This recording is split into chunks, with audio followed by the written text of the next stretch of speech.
प्यारे दोस्तों, एक बार फिर से आप समूह का इस प्लेटफॉर्म पर स्वागत है। हम लोग 12th मैथ्स के एमसीक्यू वाली सीरीज को प्रारंभ करने जा रहे हैं। इस सीरीज में 100 प्लस सेट आएगा और प्रत्येक सेट में 5 क्वेश्चन होगा।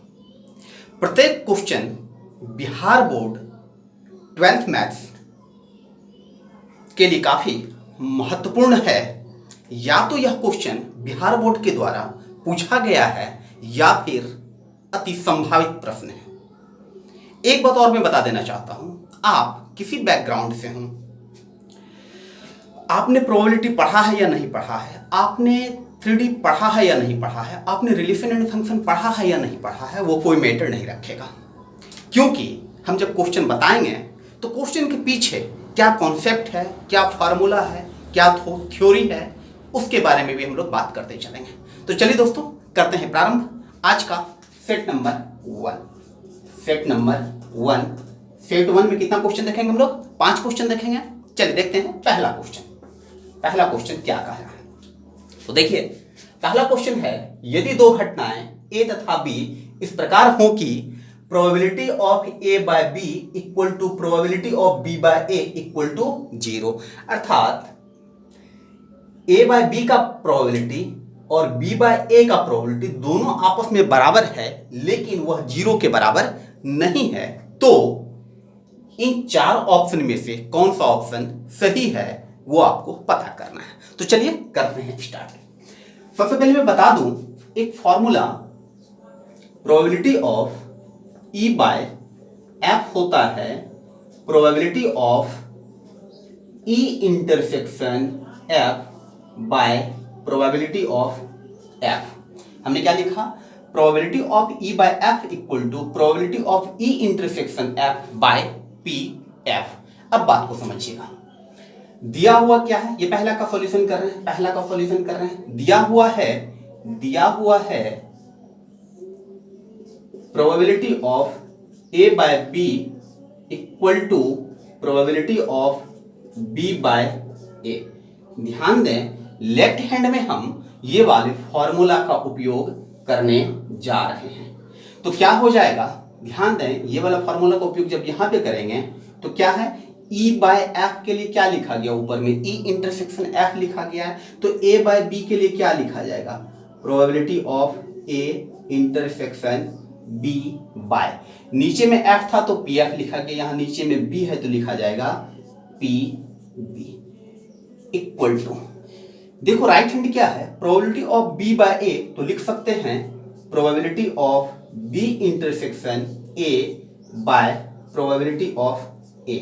ध्यान दें, ये इंटरसेक्शन ए इंटरसेक्शन बी और बी इंटरसेक्शन ए, ये इंटरसेक्शन जो होता है वो कम्यूटेटिव लॉ को मानता है, अर्थात ए इंटरसेक्शन बी को आप बी इंटरसेक्शन ए लिख सकते हो, इससे कोई फर्क नहीं पड़ता है। अर्थात ए इंटरसेक्शन बी और बी इंटरसेक्शन ए दोनों एक ही बात है, तो दोनों का प्रायिकता भी बराबर होगा। जब दोनों आपस में बराबर है तो दोनों का प्रायिकता भी क्या होगा, बराबर होगा। अर्थात इस दोनों को हम ऊपर से ऊपर कैंसिल कर सकते हैं, क्योंकि बराबर के विपरीत दिशा में ऊपर से ऊपर कैंसिल हो सकता है, तो कैंसिल करके दोनों तरफ हमने क्या लिख दिया, 1 लिख दिया।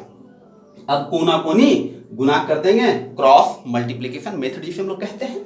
तो कोना कोनी जब गुना करेंगे तो पी ए इंटू 1 तो हो जाएगा पी ए, इधर पी बी इंटू 1 हो जाएगा पी बी। तो फाइनली हमें मिला probability of A equal to probability of B. देखते हैं किस ऑप्शन में है ये, probability of A equal to probability of B, तो कहीं कोई ऑप्शन में नहीं दिख रहा है, तो इस आधार पर कौन हो जाएगा, इनमें से कोई नहीं। चलिए देखते हैं क्वेश्चन नंबर 2 को।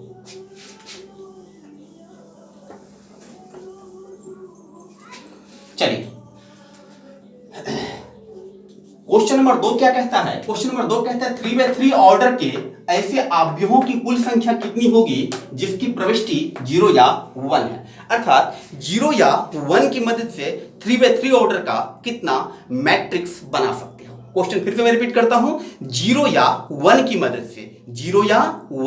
से 3/3 ऑर्डर का कितना मैट्रिक्स आप बना सकते हो। तो चलो देखेंगे इसके पीछे का क्या कॉन्सेप्ट है। तो कितना मैट्रिक्स बना सकते हैं ये पूछा गया है। तो नंबर ऑफ मैट्रिक्स, ध्यान दें बहुत ही इजी बात है। इसमें क्या कहता है, जो इसका जो इनपुट है वह क्या है, 0 या 1, अर्थात कई ठो इनपुट दिया हुआ है, 2 ठो इनपुट दिया हुआ, कौन कौन दिया हुआ है, 0 या 1। तो 2 ठो इनपुट है तो लिखेंगे 2 का पावर कितना, साइज क्या था इसका 3/3। जो साइज रहेगा उस साइज को ऊपर में लिख देना है, केवल जो साइज रहेगा उस साइज को ऊपर में लिख देना है। तो this equal to 2 to the power 9, 2 to the power 9, 2 to the power 9। कभी कभी ऑप्शन में 2 टू द पावर 9 ही रहता है, कभी कभी उसे कैलकुलेट करके दे देता है। तो 2 टू द पावर 9 का तात्पर्य क्या है, 2 को कितना बार गुना करोगे, तो 9 बार गुना करोगे, और जब 2 को 9 बार गुना करेंगे तो मिलेगा 512।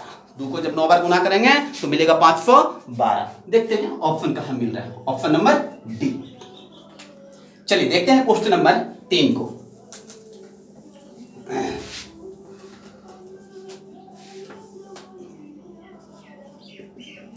क्वेश्चन नंबर 3 क्या कहता है, एक्स अक्ष का डायरेक्शन कोसाइन है।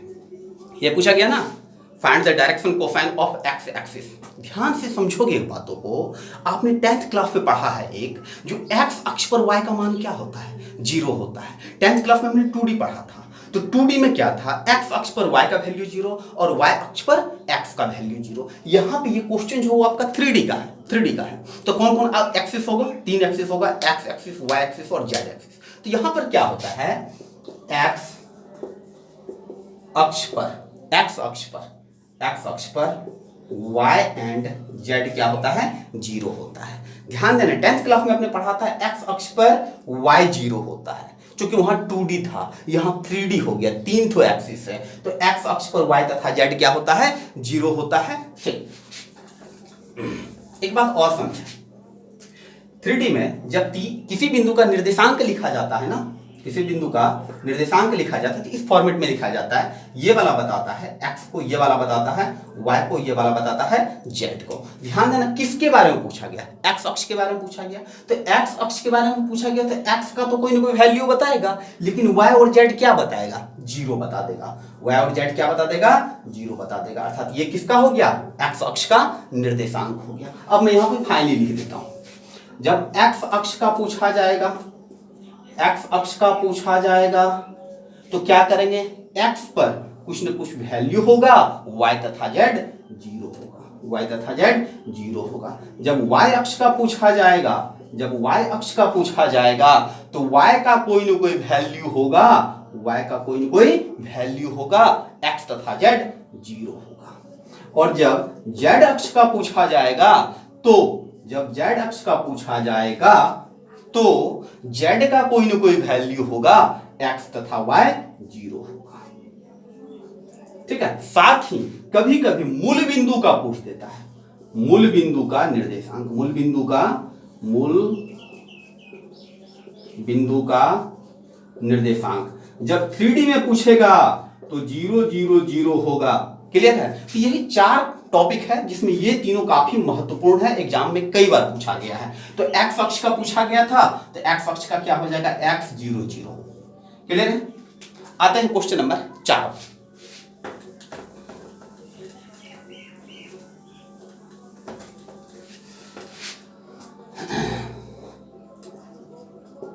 क्वेश्चन नंबर 4 है आपका, यदि स्टार संक्रिया या binary operation relation and function का है, ए स्टार बी बराबर 3a प्लस 4b माइनस 2, अर्थात स्टार एक यहां पे बाइनरी ऑपरेटर है जो ए स्टार बी बराबर बता रहा है 3a plus 4b minus 2।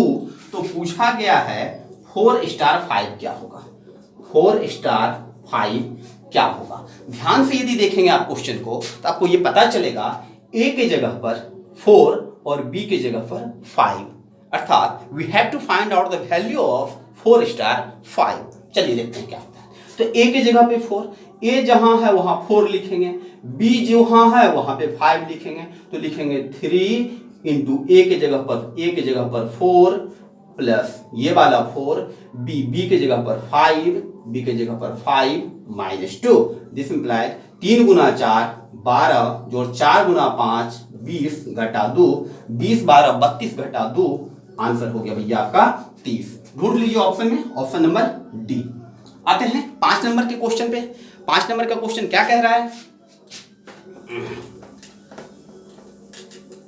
5 number का क्वेश्चन, 5 नंबर का क्वेश्चन डिटरमिनेंट से है, कई बार पूछा गया क्वेश्चन है। क्वेश्चन है जो x plus 1 x minus 1 x बराबर क्या होगा। तो ध्यान देना यह डिटरमिनेंट 2/2 ऑर्डर का है। डिटरमिनेंट 2/2 ऑर्डर का है, तो 2/2 ऑर्डर के डिटरमिनेंट को कैलकुलेट करने के लिए क्या करते हैं, इस कोना पर स्थित अवयवों का गुणनफल घटा इस कोने पर स्थित अवयवों का गुणनफल, अर्थात मुख्य विकर्ण पर स्थित अवयवों का गुणनफल माइनस इस वाली विकर्ण पर स्थित अवयवों का गुणनफल, यही होता है 2/2 ऑर्डर का। तो चलिए देखते हैं कैसे होगा। क्वेश्चन था आपका, क्वेश्चन है 5 नंबर का x प्लस 1 x माइनस 1 और x।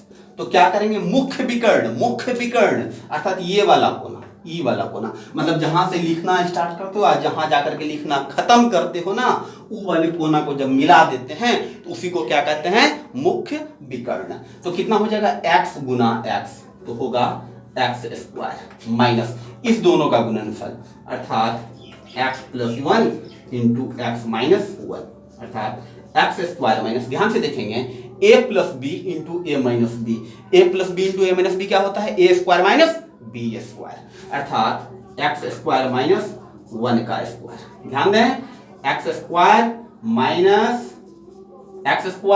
Minus of minus plus 1 का स्क्वायर का मतलब तो 1 ही होगा, 1 का स्क्वायर मतलब 1, ये दोनों आपका कैंसिल हो गया, दिस इंप्लाइज 1 हो गया आपका आंसर। 1 मिला, ऑप्शन नंबर ए। पहला फैक्ट भाई हमने कंप्लीट कर दिया। आपको वीडियो कैसा लगा? यदि अच्छा लगा तो अपना प्रतिक्रिया अवश्य दें। यदि कहीं समझने में दिक्कत है तो फिर से बैक करके देख लें, और यदि उसके बाद भी कोई कंफ्यूजन रह जाता है तो आप कमेंट करें, हम वहां पे आपके डाउट को क्लियर करने का प्रयास करेंगे। ठीक है, तो धन्यवाद। फिर हम मिलते हैं सेट नंबर 2 में। Take care, bye bye.